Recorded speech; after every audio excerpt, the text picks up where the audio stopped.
Okay, welcome everybody to this VISSA chat. Thank you for everyone who's joined us in person. We're very excited to, hello, Amy. Speak of the devil. We're very excited that everyone's here today. Our speaker is Josh Dykgraaf. Am I Afrikaansifying that surname horrifically? No, well, actually, that sounds pretty close to it's Dutch originally. Okay. It sounds the way you said it sounds much better than we do in Australia. Oh dear. So no, that's good. Yep. And he is a photographic manipulation artist, sort of with a speciality in illustrating animals for sort of conservation communication and all of the sort of struggles that we face in our modern world and how we communicate them. So I shall turn over to him. Amy, do you have any words to say? Or are you pleasantly going to be in the background? I'm happily in the background and looking forward to this. Hi, Josh. Hi, Nikhil. Hi. Right, then over to Josh. All right. Let me just share my screen here then. There we go. And full screen. So thanks, Rob. So yes, as Rob mentioned, I call myself a photographic manipulation artist.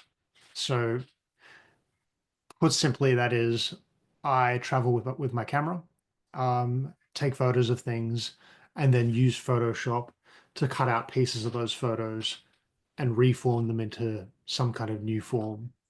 This is a body of work that I've been developing now since 2019 that I call under the title Terraform, which is literally terra, earth, and form, shape the earth. So the body of work is a series of images of animals made out of photos from other materials, usually from that animal's habitat, or from another material that is maybe relevant to a specific ecological issue, or conservation issue, or climate change issue that I'm looking to explore. And for each piece as well, I'm looking for some kind of visual commonality too between the animal and the material. So that could be like noticing, for example, so the piece on the left, noticing that leaves often have a similar shape and form to feathers. So how about a whole bird made out of leaves? Or in the case of the piece on the right, noticing that this interesting kind of moss and fungus from the animal's habitat also looks quite a lot like fur. So in this case, this is an alpine pygmy possum, which is a critically endangered species native here in Australia. There's only about 2,000 of them left alive in the wild. I kind of joke that my art practice is an ongoing scam to get people to pay me to do the things I love, and also make things about issues that I care about. So that's just mashing together photography, Photoshop, and hiking.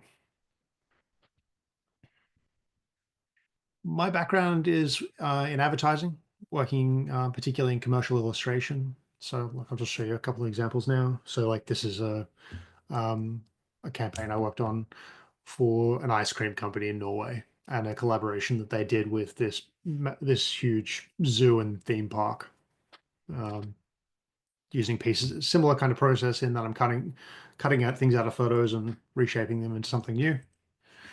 I have often worked in the green tech space as well.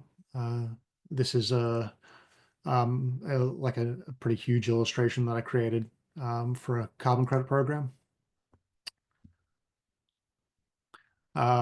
Similar kind of thing here. So this is an illustration for like a gut biome biotic supplement, illustrating, representing the digestive system as a floral garden. But the kind of work that I'm known for, and that is my full-time job now, is this series. So for each piece, I'll go usually to a specific location. Like I'll identify a species I want to make often, and I'll go out and shoot a bunch of material. So for each piece, I'll start by shooting a reference photo of the animal. So this is a Tasmanian masked owl They're also critically endangered. There's only about 1,300 breeding adults left in the wild. They're native to an island just off the mainland of Australia. In this case, though, I traveled to a wildlife sanctuary about an hour away from Melbourne, where I'm based. This guy's name is Archie. Basically, what we did was we put a backdrop in the back of his enclosure and photographed him. So I work with a reference photo of an animal so that I can maintain pretty photoreal proportions in the final image. And then I'll pair that material with pair that animal with materials from its habitat. Usually, again, identifying something that has like a physical commonality here. So like these kinds of flowers for the fur, these sandalwood flowers to create the face, and gum leaves for the feathers. And I'll go out and shoot a bunch of these images. While I'm out hiking, I'll snap away and get multiple angles of the same thing. So I've got lots of options when I go to recreate the animal. And basically give myself a library of photos, maybe a couple of thousand that I can work with. So my work's pretty time intensive to create. There's anywhere between 30 and 90 hours in each piece in the series. And I'll have maybe something in the vicinity of 2,500 Photoshop layers in the final document. This piece here is my most recent piece that I finished. I set myself a little bit of a record, both in terms of time and layers on this one. Yeah, that's partly because there's two subjects in the piece, but that's a whole other thing. So I'll just just do a quick kind of time lapse of how a piece comes together. So in this case, this is a breeding pair of red-tailed black cockatoos that are also native to Australia. Nearly all of my work is based on wildlife here in Australia, predominantly because that's the easiest place for me to shoot. Yeah, so I've taken the reference photo of the birds, and I've paired them with some flowers that have similar colors and leaves that are kind of dark enough to represent their black feathers. And then I'll cut out those leaves and those flowers and build up over the top of that reference photo. Again, so that I can kind of keep those photo proportions. Blending and shading it all together as I go.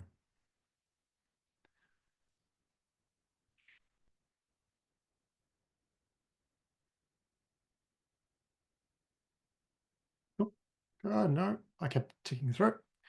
There we go. So final piece. So this was the very first piece in the series. I was working on a completely different project in 2019, and I was scrubbing through some shots that I'd taken from a trip years ago in the Swiss Alps, and I just had the observation that these rock formations looked a lot like the wrinkled skin of an elephant, and so the idea was kind of as simple as how cool would it be if I made an entire elephant out of mountains, and then just played with it from there. So, and the early pieces in the series were much more playful. They didn't really have a particularly explicit kind of ecological theme. There weren't real like very specific issues I was targeting. It was more of a visual exploration. But then, so you may remember in our summer of 2019. Oh, this is fantastic, you guys, because you guys are also in the Southern Hemisphere. I don't have to explain to you that, summer happens in December, January, February here. We had a catastrophic fire season that year. Basically, the whole temperate area down the east coast of Australia experienced a wildfire season. So 186,000 square kilometers of bushland burnt out. You may know as well that Australia is quite an arid country. So we don't actually have, comparatively speaking, we don't actually have that much native bushland compared to the overall size of the country. So that is a huge proportion of it. But more importantly, it was also a mass extinction event for Australian wildlife. It's estimated that 3 billion vertebrate animals were killed or lost their habitat and thereafter died in the following months. This image has always stuck with me. You can see like the effects of the enormous amount of smoke coming off those fires up and down the east coast of Australia, and like basically New Zealand and Chile on the other side of the Pacific were also just covered in smoke as well.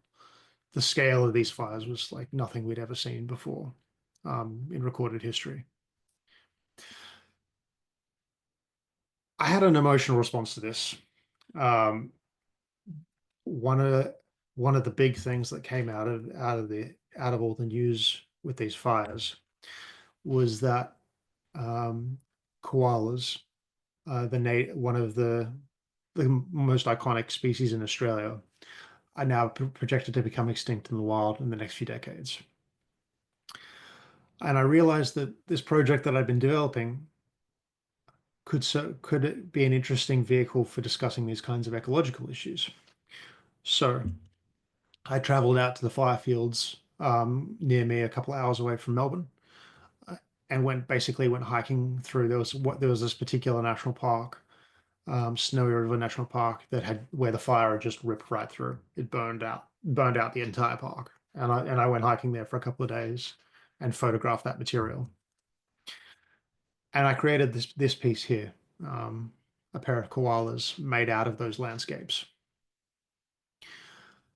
And like the response I got from my audience with this piece, like koalas are a beloved species here in Australia. They're one of our iconic species. And when I exhibited this piece on the wall, particularly at large scales, like the big prints of this were about 90 centimeters wide by 1.40 meters tall. And people would just see it on the wall and start crying.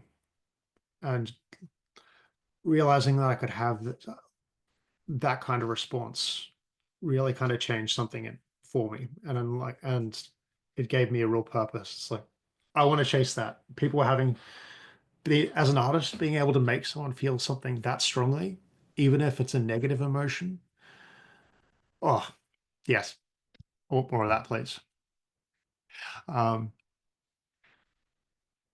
So here are some more details from that piece. So I started exploring other issues. So this led me. So I created that piece. That was February 2020 that I finished that piece. And what followed immediately after that, the COVID-19 pandemic. So it's estimated that about 4 billion disposable face masks made their way into the world's oceans during 2020 and 2021. Each of those masks is going to take somewhere between 300 and 500 years to decompose. We're causing enough problems on this planet already without kicking off brand new, very preventable disasters.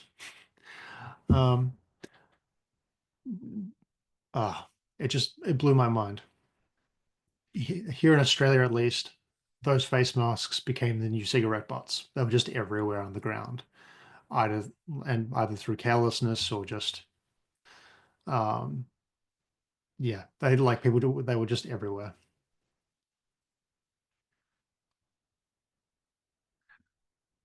So I went out and gathered some of these masks and then brought them back to the studio and shot them under a studio light and started developing work out of that found plastic as well. The first piece I decided to create in that series is of a humpback whale. Whales in particular are harmed by plastic in the oceans as they lack the ability to metabolize the plastic, and it builds up in their gut and it kills them. And I experimented with that more. The big triggering event for me with this one was when the lockdowns here in Melbourne started. you could tell when the local, I was walking past the local hospital every day as part of my daily walk.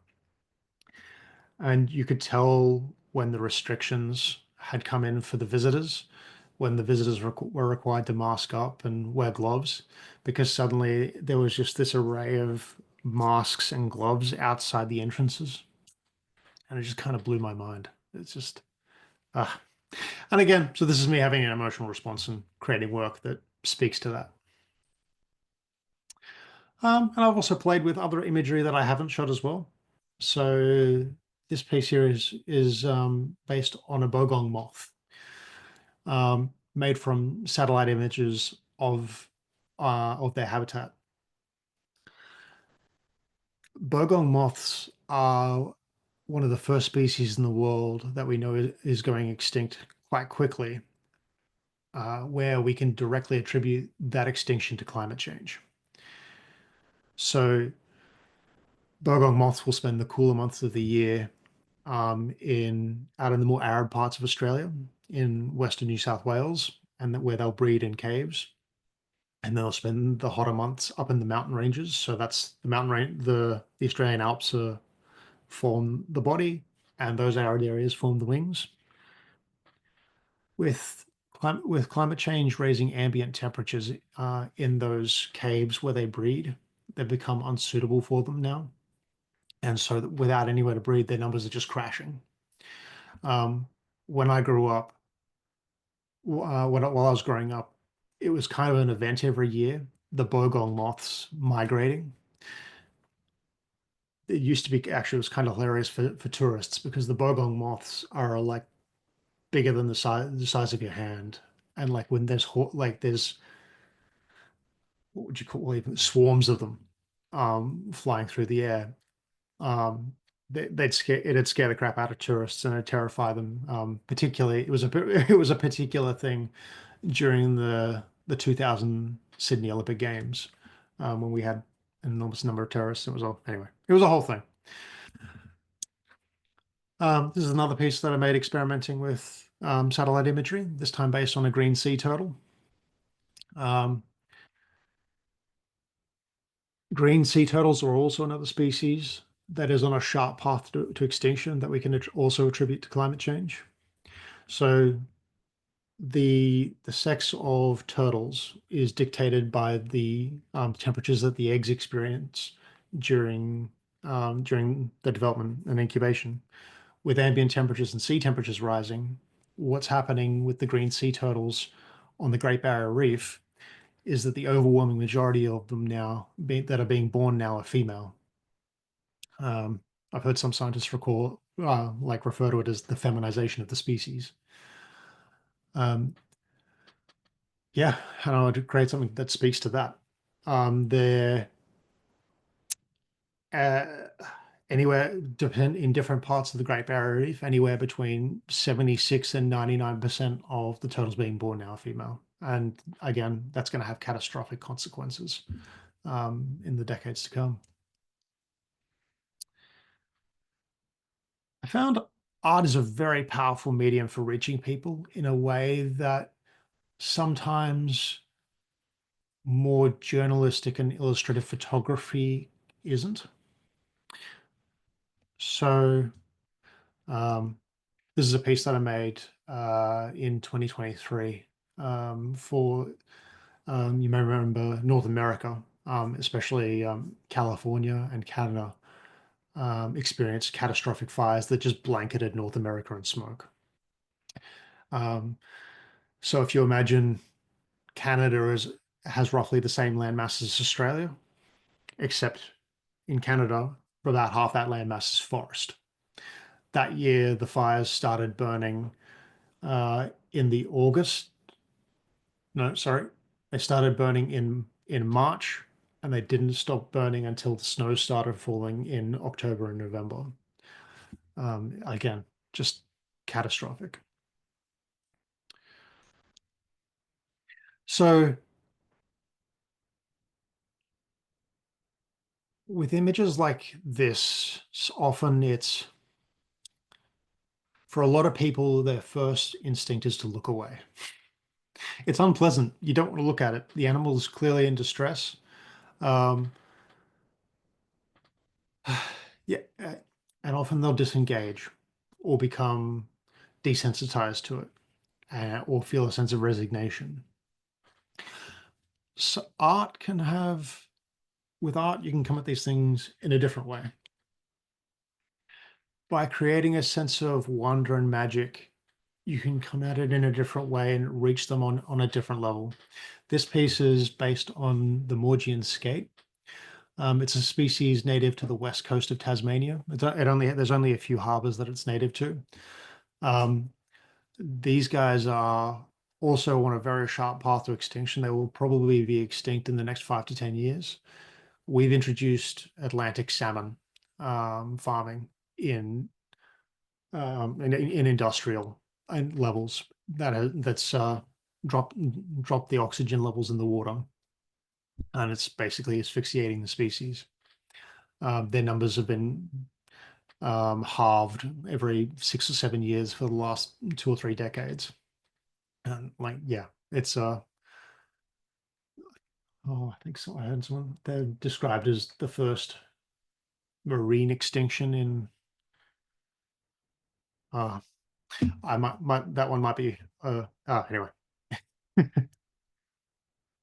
My point though is that by creating something that's also potentially pleasant to look at, particularly like the waveforms can be very pleasing, but you can get people to engage with the image in a different way while still speaking to those issues. And like I wanted to create something that was beautiful, but that the skate was also disintegrating and disappearing.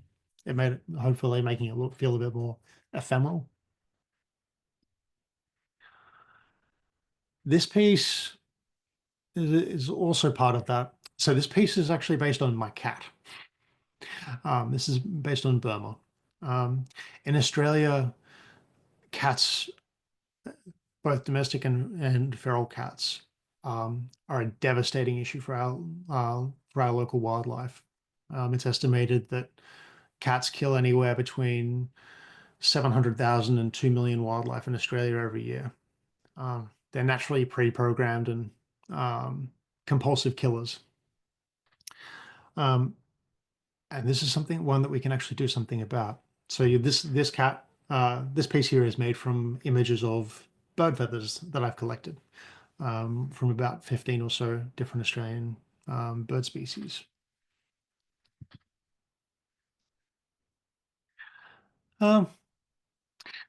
This is another piece that I've also tried to come out with a bit of humor. So this is based on the Australian white ibis. It is, contrary to popular myth, not related to the ibis, or not closely related to the ibis of Egypt, and is actually native to Australia. In Australia, the white ibis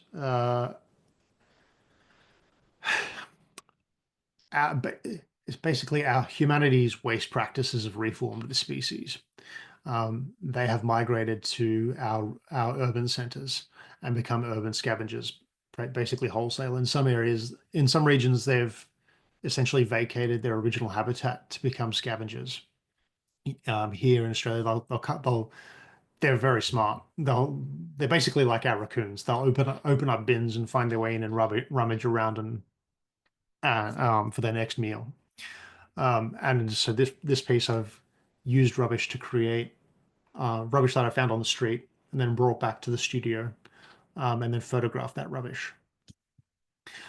And in doing that and in using these human-made objects, I'm able to give it a kind of a layer of personality and a layer of humor that's not in most of my work. And I find people have engaged with it in a whole other way that I find fascinating. And I like that. I like if I can get people like talk about these kind of grim issues as well. In that way, it's yeah, very satisfying.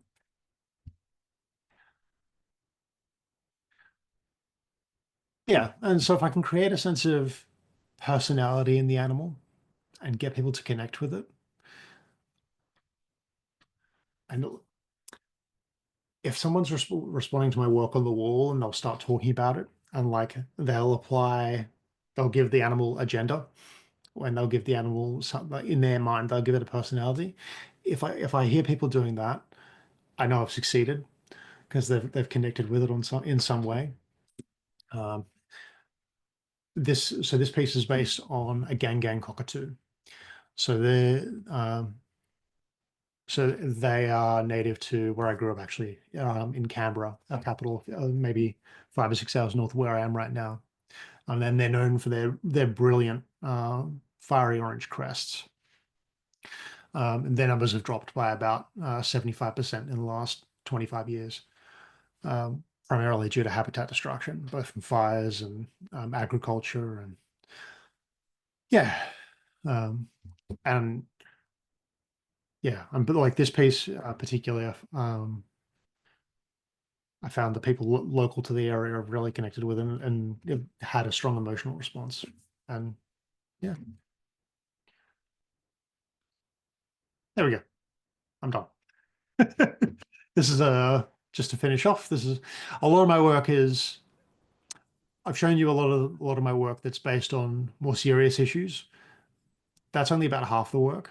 This piece here is a good example of the other half, and that is just work that celebrates nature and some of the more beautiful parts of our world.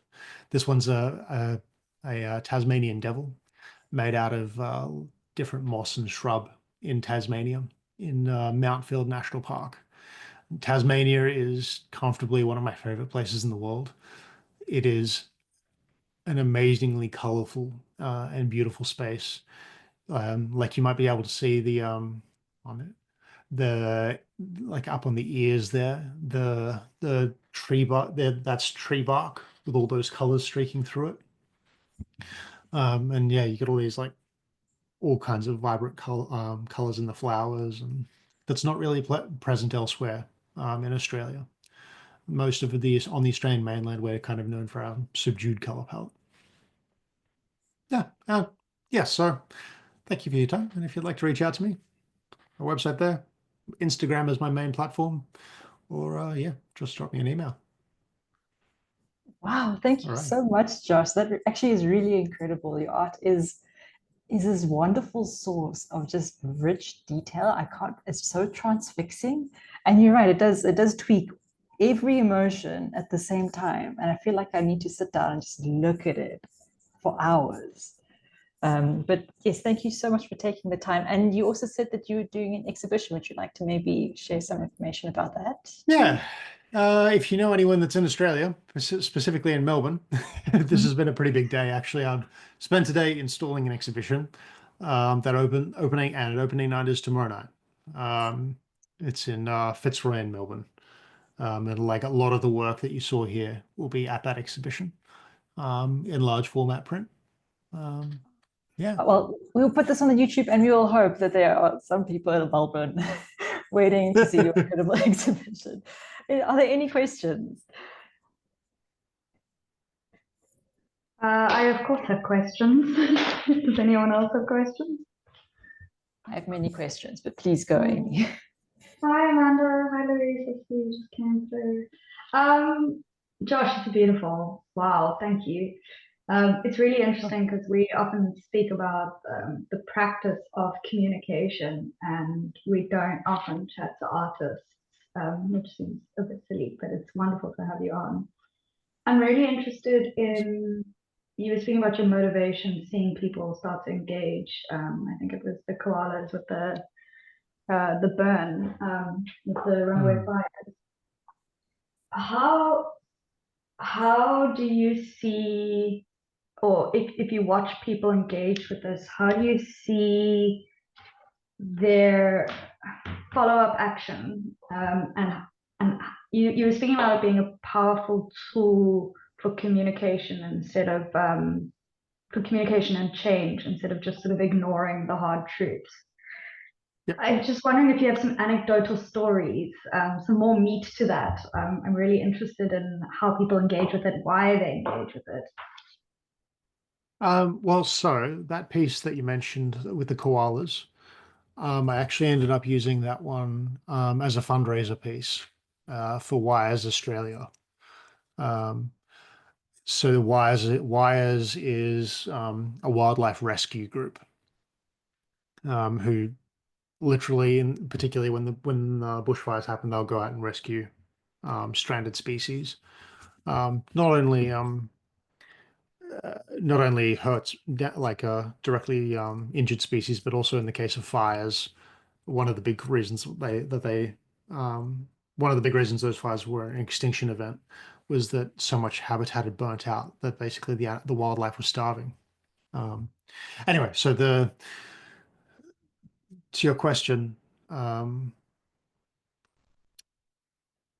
yeah, so it was a big driver. It was a very effective tool for fundraising, essentially. I partnered with that group uh, for that, and I guess my hope is that particularly when people buy my prints, um, if it's something that they put up in their home, it is something that they will continue to think about every now and then when it's up on their wall, and if it's like when it's part of their daily life. Um, it's yeah, and just hope. My hope is uh, at least change small things in incremental steps, in the way that they yeah, Mm. the way that they live their lives, particularly for things like so that piece of the cat that I shared, I finished about a month ago. So and starting tomorrow will be the very first time I've exhibited it. Um, that one I have a much more specific call to action with, because that cats cats attacking wildlife is something we can actually, like the everyday person can do something about. Cat owners can do something about, and that is very simply make sure your cat stays inside at night at least, if not full time. But yeah, I'll be interested to see what kind of Also, response. put a bell on your cat if you can keep it Yeah, down. well, Yeah. that has not been Oh. my experience with bells has been mixed.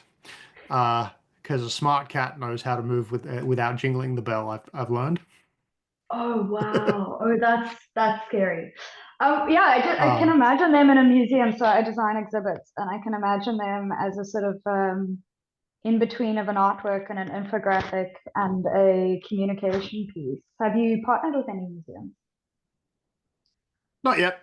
That's my hope. I've approached with I've approached I work with wildlife groups so far mostly. Mm. Um, with specifically for fundraising and awareness. Um, and just yeah, and allow different groups to use my work. Just give them the permission to use it like in their comms, and yeah. Someday Thanks though, for if I can sharing. get it in a museum, then yeah, Well, that's the now we've dream. got our eye on you. Maybe your first place will be South Africa. I'd be keen. I'd be keen to visit South Africa as well to shoot material over there. You guys also have some gorgeous flora in particular. Mm. I see you've Um, used it already as well, Proteus in your yeah, gut biome one. but for that one though, that one's like for that kind of commercial work, I have to use stock imagery. But yeah. Hmm. Anyone else?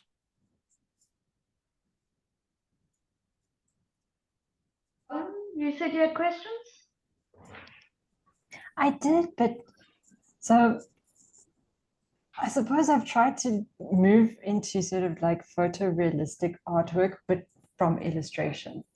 And there's just this point that I found technically just so degrading is you get to a point where you're starting to put all these hours in and these layers in, and you start wondering, but why are you doing this if you can take a photo? So I would like to know a little bit more about how did you sort of reach that barrier, and where did you find the magic between photos and then actually composition, and when did it sort of spark something in you? So this is sort of a style I've been developing. Um, So I originally studied architecture. Um, uh, and then in my second year of architecture, I took a graphic design elective and discovered Photoshop. By the end of that semester, I was spending way more time in Photoshop than I was on my coursework for architecture. And figured it was time for change.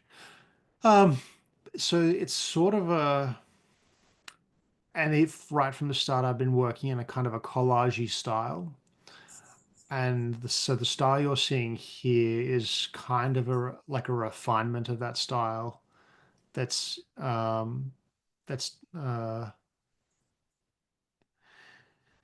the working over the top of existing images was only something I started doing fairly recently. Before that, I was like cobbling together like images of cities or making more fantastical creatures.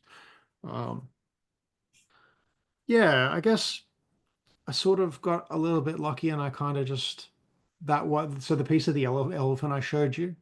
Um, I just spent like a day working on that one, and then just I guess I didn't really.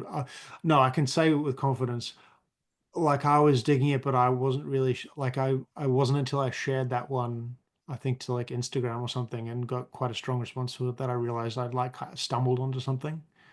Mm. Um, and yeah, like a lot of oh, hello. Um, uh, wow. Okay. I guess my lamp just died. Um, and now I've lost my thought. Well, then Um, I mean, I'd like to ask you a little bit more about the rock, your elephant, because I'm a geologist and I really do love my rocks. But have you noticed that there is a part of your mind that when you actually need to be in the natural world, but your mind wants to see these animals in these places. It wants to see elephants in the rock. And have you pondered a little bit more about the psychology almost behind the art? That's where does it coming from? so technically it'll come from one or two places. The first is if I want to work on a specific issue, I'll come up with a concept and then go out and shoot it.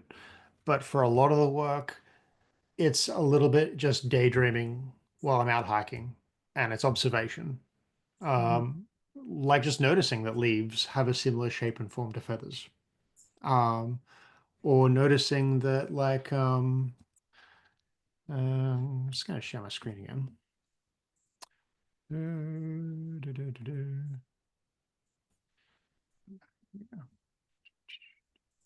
So that very first piece that I showed you at the very top of the slideshow. Oh no. All right. Back we go. So that one came about basically uh was driving through the Grampians Range, which is like a small mountain range to the west of Melbourne, almost there. Um, and I was driving past these rock formations and just had the idea that, oh yeah, looks like it could be the ear of a wombat. Mm. Um, and or just like looking at a hillside. It's a bit like when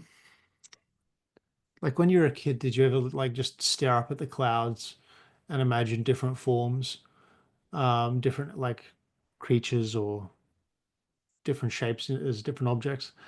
It's a bit like that.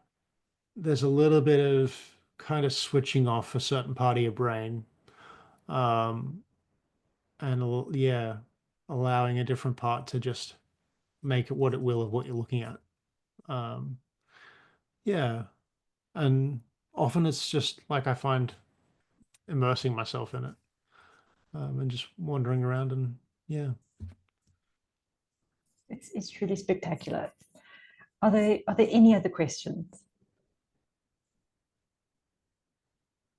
Maybe not a question, but an observation. I find I'm very intrigued as to why these work so well as an emotive communication technique.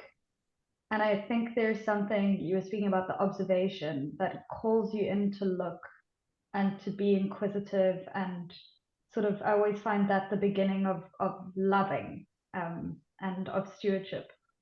And I think you've got these really interesting layers that you're creating. There's the suspension of disbelief, which makes you question. It's not just something you've seen before. It's not just a feathery bird or a furry animal. It's something else. Yeah. And I think that's an incredibly interesting tool. I remember seeing an interesting interactive at a science center in New York, and they were trying to get across sort of basic conservation principles. And in their initial pilot tests, they piloted these animations based off real animals, but they found that people made assumptions based on how those real animals worked, and they didn't actually look at what the environment was. So they had to create these fantastical animals in order for people to actually start thinking out the box and start actually applying the principles and not their preconceived notions to it. And I think there's something that I find that your work is so strong in that it isn't what you expect to see, but it is, you still know exactly what you're looking at. There's a few pieces that I've made, like the elephant's a good example of this.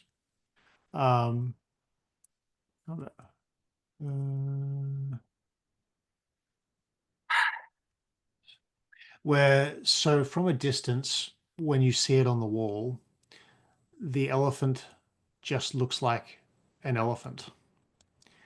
It's not until you get closer that you realize that something's not quite right. And then I made the mistake. Apparently it was a bit of a mistake making my here we go. I made the time lapse just a series of slides. Every time I want to go past it, it's a little bit of a chore. So from a distance, when you see this piece on the wall, most people just see the elephant. And then they'll get like a meter or two away from it and clock that something's not quite right. And it kind of, and when they'll have this experience where they'll realize something's not what they expected, and they'll get drawn in, realize what it's made from, and then spend time investigating the details. I like being able to create that kind of sense of magic and a bit of wonder for them. And maybe that kind of gets at what you're saying is there's got to be this other layer of something that, like, another one of my favorite pieces is the whale I showed you before as well. For the same reason, a lot of people just see when I've exhibited this one, people often haven't clocked what at all that it's made of masks. But when they do, they have an incredibly strong emotional response. And often that response is and like, yeah, it's I like being able to create that experience for people. There's a bit of an experience to a lot of the work as well. Yeah. And as Robin mentioned as well, like there's like detail is a key part of it as well. And particularly when the work's presented in large format, like the detail allows the piece to hold someone's attention for longer as well, as they investigate the details. Yeah, but like I find creating that there's got to be something else. There's got to be another layer to the work. Here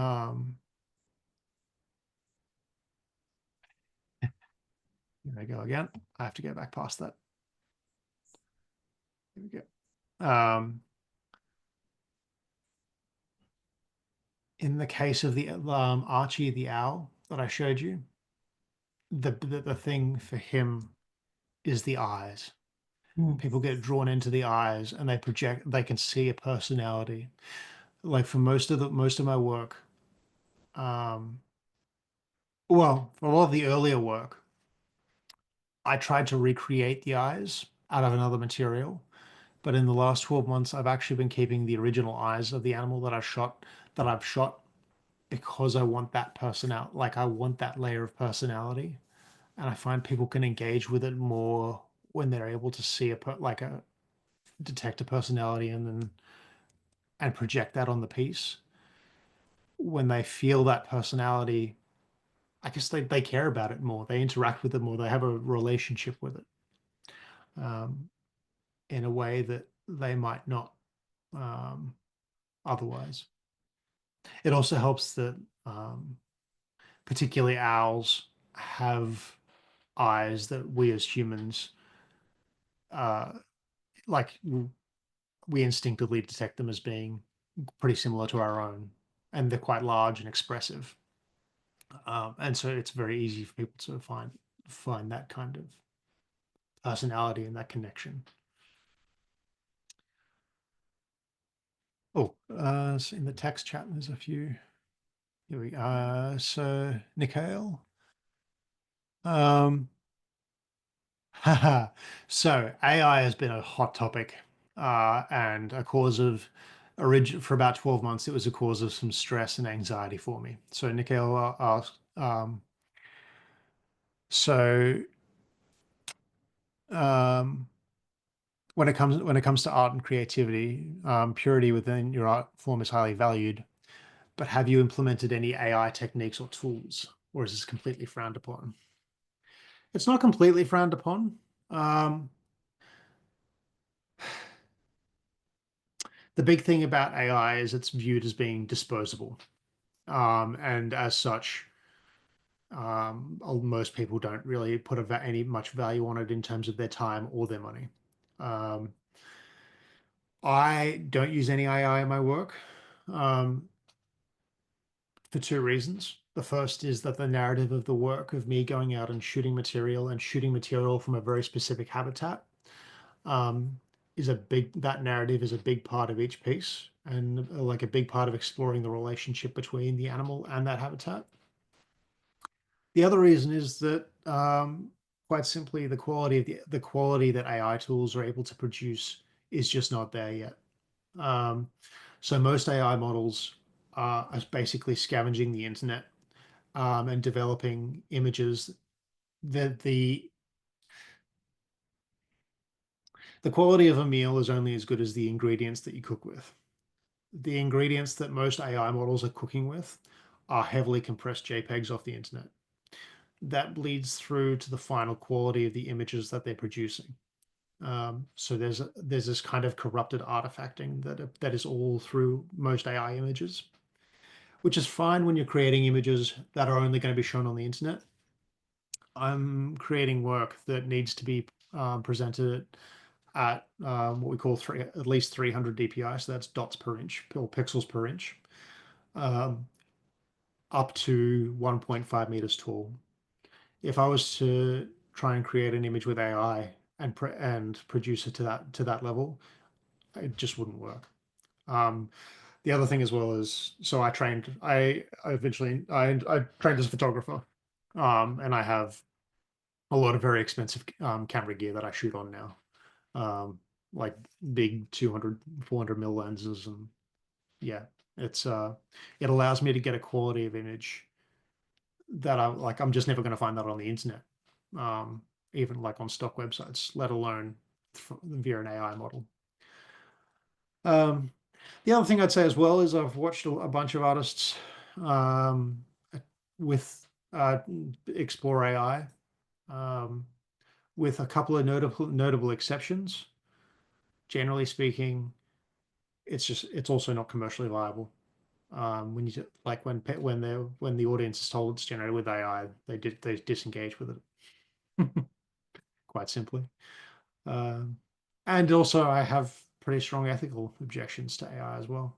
I mean, I know for a fact my work's been scanned by AI bots, and like it's scrubbing the internet without, and recreating images, of artwork without the consent of those artists. And also AI has just, for better or worse, put a lot of artists I know out of business, particularly concept artists. It's really kind of hollowed out the space. I consider myself pretty blessed that I actually moved on to my art practice full time, just as the AI revolution was coming, because AI has just hollowed out the commercial art space, the commercial illustration space. It's just wild how quickly it's happened.